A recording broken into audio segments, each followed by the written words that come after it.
If you've got your science exams coming up and you're planning on cramming or you're cramming, you need to stop and you need to do this instead. My name's Sadia, I'm a qualified science teacher who's trying to help you understand science, make it easy for you and teach you how to revise smarter, not harder. First thing that you need to do is you need to decide what topic are you going to focus on. So don't just say, I'm going to revise biology or I'm going to revise chemistry or I'm going to revise physics. You need to know what topic in biology, chemistry or physics are you going to revise, be it the heart, cells, homeostasis or photosynthesis. You need to set yourself a goal. What do you want to know by the end of the study session, and use your specification or a checklist to help you do that. Then you're going to start a timer for 25 minutes. We say 25 minutes is a Pomodoro.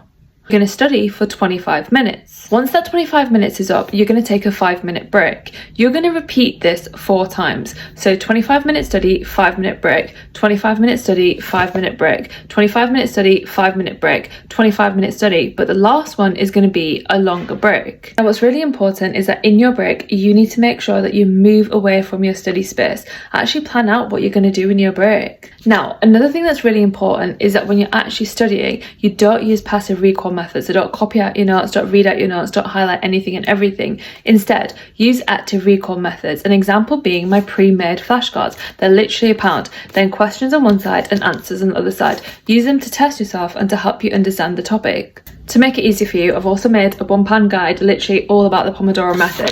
It's got what the Pomodoro method is, and then after that I've given you some benefits of the Pomodoro method. I've also given you an annotated example of the template of how to use the Pomodoro method when you're studying, and then I've given you a blank template that you can use yourself, and then an example of how I would use it. It's literally £1 and it's on www.sally.com.